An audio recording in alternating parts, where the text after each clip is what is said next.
very specific blow that Mauro Nespoli dealt to Brady Ellison, winning the 2012 team event in the London Olympics with Michele Fragili shooting a perfect 10 to win the match there. Well, time for this Recurve men's semi-final number 1. And it's time to go to the range to see the superstars announced to the crowd. On target number 1, representing the United States of America. En la placa número 1, representando Estados Unidos de América, Brady Ellison.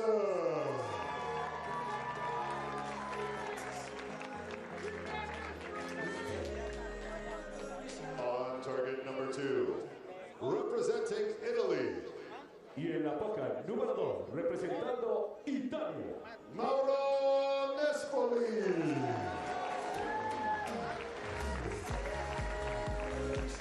The line judge for this matchup is la juez del partido, Fatima Abuyarade. Semi-final matchup number 1. Two of the most. So a real rivalry between Ellison and Nespoli for sure. Yeah, we've seen him, or we've seen them shoot against each other in individual events and team events. One of the events that really stands out in my head is the London 2012 team gold medal match, where the USA shot against Italy, and the Italian team needed a 10 to win that match, and they did. So that must have been a particularly exciting match for both of them. Well, we've got another one for sure on our hands. Recurve men's semi-final number 1. Brady Ellison from the USA to shoot first. A bit of a shaky start, something I'm not really used to seeing from Brady, but he might just be getting used to the venue a bit again after this morning session. It's a bit of a shaky start from Mauro Nespoli as well, but he's always shaking because of the fact that he's shooting such a ludicrously heavy bow.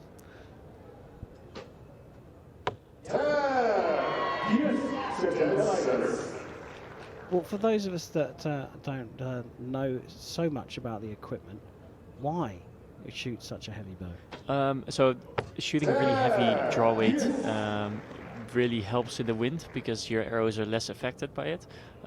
It also means that you can get away with a bit more of a release mistake every once in a while. So if your release is not as crisp or as perfect as you want it to be, the string will have enough force to just pull your fingers open no matter what you do. But it is also a bit of a burden on the shoulders and on the tendons and other tissue in your fingers. So you need to take that into account, that it's not something you can keep doing forever. Mauro has sometimes decided to go a bit lower in draw weight and then a bit higher again, but typically he'll shoot a pretty heavy bow, and then heavy as in draw weight, so not necessarily mass weight. It's interesting, though, that he has taken this first set a good grouping there, and his first arrow was actually marked for a measure, so provisionally a 29 could go up to a max of 30. Yeah, before that last arrow hit, I was pretty certain it was a 10, but now it's difficult to see and I'm not completely certain anymore. If you're wondering why Ellison's looking up to the left-hand side, there's a big screen up by the archers and you get a good clear picture of where the arrows landed in the target. You get a bit of a peek at that thing that Mauro Nespoli has in his cap. It's like a little blind almost, like a, well, what would you call it in English? A blinker. Yeah. It allows him to keep both eyes open while still only seeing one side pin, because obviously with two eyes open you would see two side pins.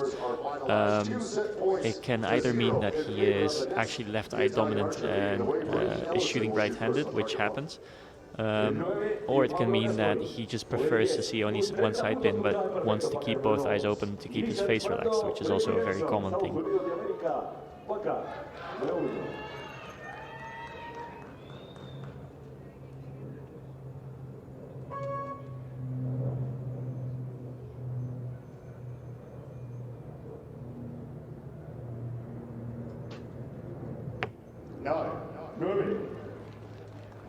Well, just to keep the record book straight, the first set did go to Nespoli with a 30, playing a 28. So Ellison shoots a 9 at the first arrow of the second set. It was a pretty long draw, or a long hold rather, which is not something that Mauro Nespoli gets away with often, but well, in this instance he did. Brady shooting a good group, but just a bit unfortunate in where it is, not in the middle.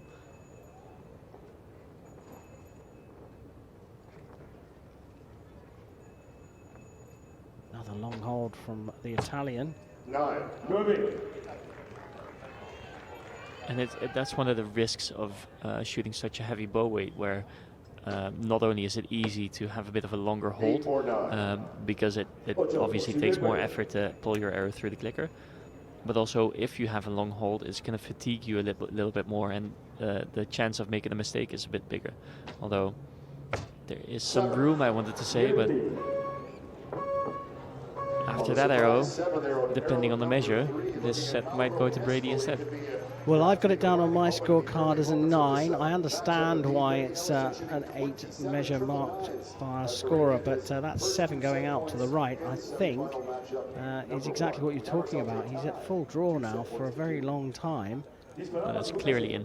Yep, so it's a 27 for Ellison, and it's a clear 26 for Nespoli, and we're at 2-2. Now, surely, as the match goes on, this is going to get harder for Nespoli, isn't it? Well, if he keeps this this long hold going, then yeah, that's going to fatigue him. Even if you shoot many arrows and high volume training weeks, and in a finals venue like this, you're always going to be a bit more. Like the arrow is going to cost more energy because of the tension that you're feeling, like the nervosity, and just the whole circumstance. You want to do well, so you're very likely to tense up a bit more. So it's going to take a bit more energy.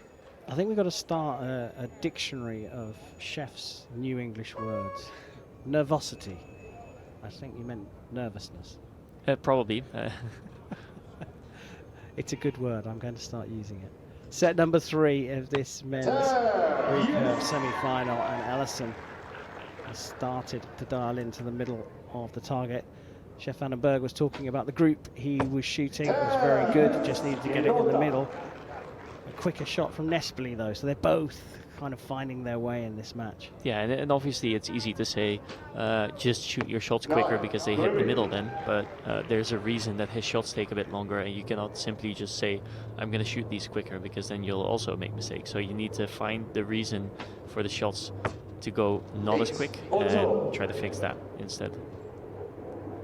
Well, chance here for Ellison to come from 2-0 down and lead 4-2. Needs a 10. Gets a 10.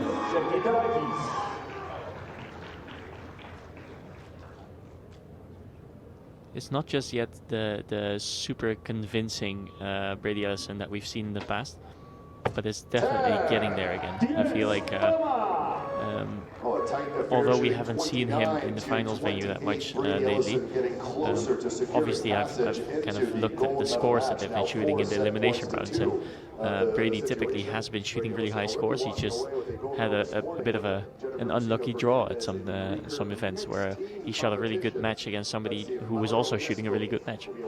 Yeah, I mean, it's an interesting point, because Ellison was a dominant archer on the field pre, the world changing, and we just haven't seen that from him since. No, not yet. But I think now that he is settling down in his new home, because he moved in the meanwhile as well, where he has a nice place to practice and work out at. Shooting together with Chris Schaaf quite often, so he has somebody to shoot with. So I think it's going to help him on the long run to get back to the level of shooting that he was at before. Mauro Nespoli, Italy. Ellison leads this one, having been 2-0 down, finds himself 4-2 up, and Mauro Nespoli shoots first in this fourth set. Yes. It still looks like Mauro is either shooting a good shot or it's falling apart. It's not like he's shooting good shots that are not hitting the middle, whereas Brady is having a match in which he is just trying to fire good shots and hoping to hit the middle. So it's a bit of a different dynamic going on here.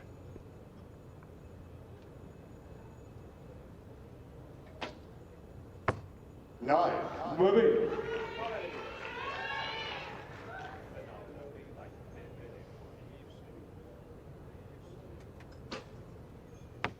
Seven. Yeah, not a surprise there. So what did you spot? There was just a little bit of a plucky release compared to this, the other shots that we've seen. So the clicker went and he kind of just collapsed, and then it kind of makes sense that your arrow goes low and typically goes right when you release like that. Easy to say after the fact, but in hindsight it made sense that the arrow hit there. Well, 4 apiece and an intriguing battle again. I mean, not really a massive surprise when you got 2 quality archers like Nespoli and Ellison up against each other, but they're giving us a real treat here. We're going to have a 5th set. Yeah, and by the way it's going right now, it can go either way. Like we've seen the momentum shift from side to side. Yeah, it's going to be interesting to see if Mauro can keep it together, because if he shoots good shots, he's hitting 10s. That's like almost a given. Brady is more just looking to fire good shots and hoping they hit the 10 at this point. That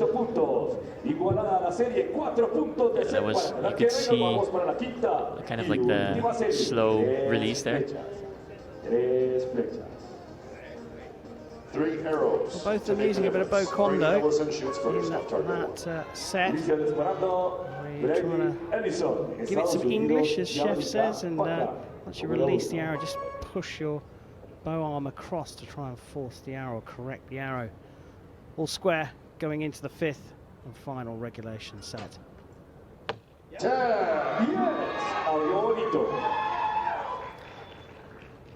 Historically speaking, this would be a moment where Brady just shifts into 6th gear and just, you know, goes for that 30 or that perfect score that he'll need to clinch the match, and it'll be interesting to see if he can kind of regain that old glory, I was gonna say. Well, that 8 gives Nespoli a sniff. Needs a 10 really.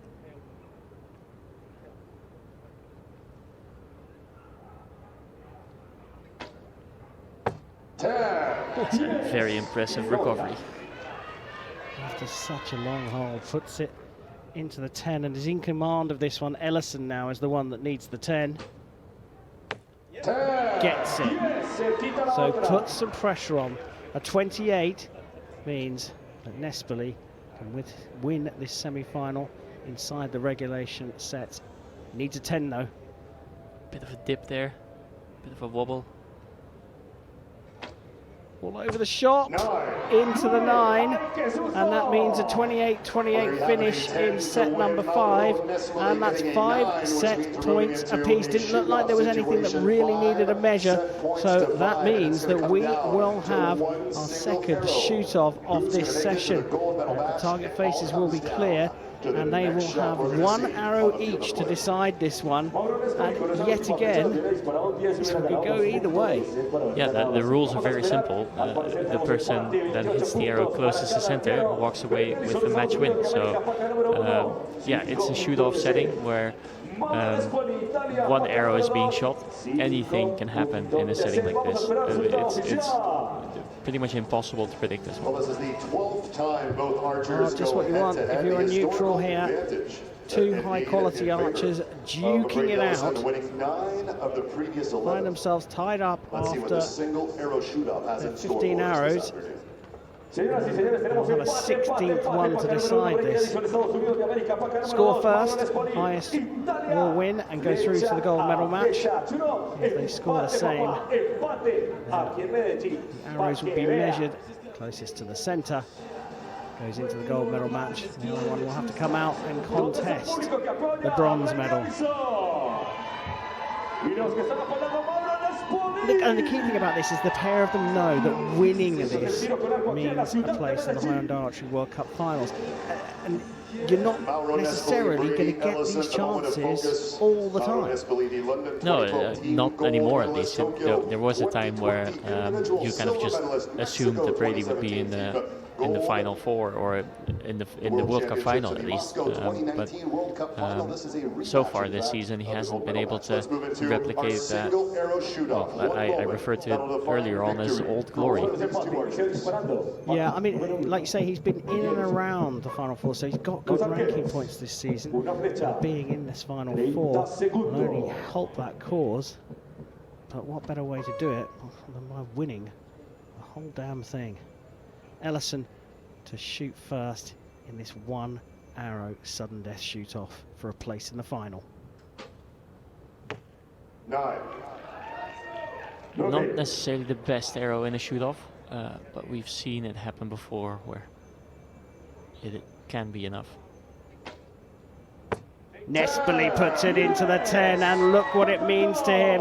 Nespoli goes on into the gold medal match, and the Italian will have a shot at qualifying for the Hyundai Archery World Cup Finals later on this season.